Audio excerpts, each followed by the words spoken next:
BMW. Lietuvio svajonių automobilis, taip teigia statistika. Šiandienos apžvalga. Pusė visų BMW pardavimų sudarančios 3 serijos E46 modelis.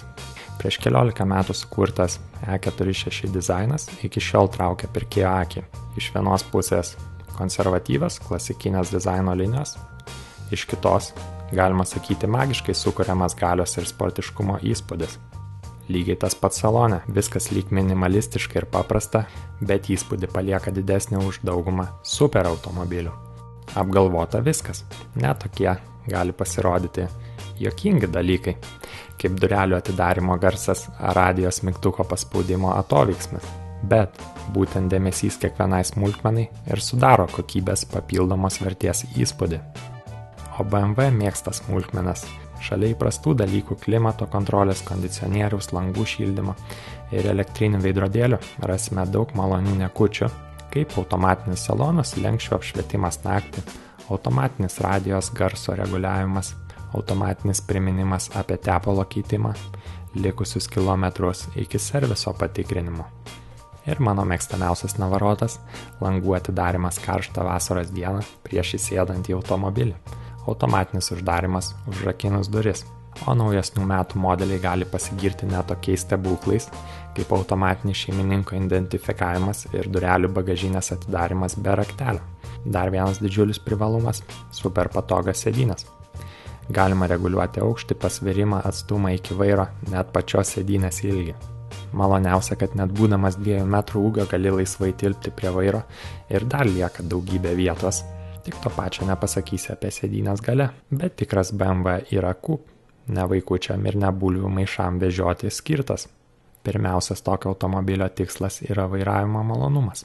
Variklių pasirinkimas tik prasideda nuo poros litrų 100 kW turbo dizelio, o 3 litrų virš 200 arklių galių kupas tai yra viduriukas, nes toliau seka plus 300 arklių galių M3.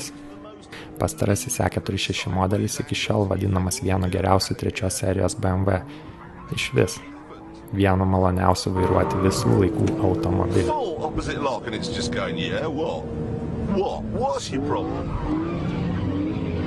This is BMW at its absolute best.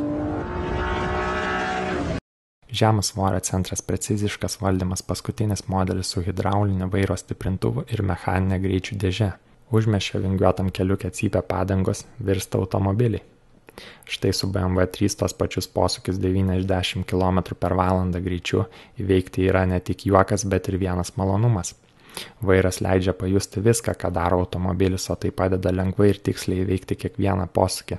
Net sudėtingomis oro sąlygomis sukibimo ir stabilumo kontrolė leidžia iš automobilio išspausti viską, bet tuo pačiu niekada nepavėluoja pataisyti tik pradėjusi prasisukti ratų ar prarasto stabilumo.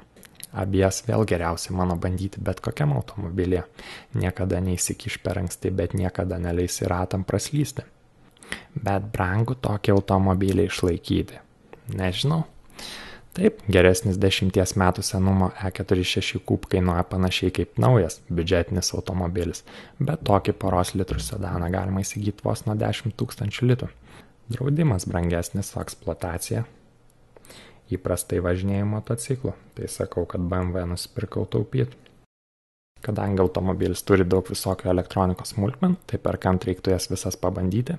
Lempos, posūkiai, kondicionierius, elektrinės sėdynės, langai, veidrodėliai ir užraktai.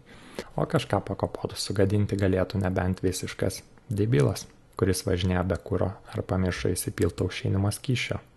Aušintuvas skysti žalias, tepalas nei juodas, nei baltas, o normalus skaidrus.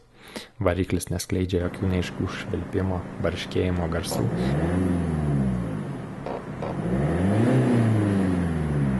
O iš duslintuvo niekas nerūksta net prie maksimalių apsukų. Greičiausiai perkat neblogą automobilį, kurio visa eksploatacija baigęs padangų tepalo akumuliatoriaus ir susidėvinčių važiuoklės detalių pakeitimu. Viskas.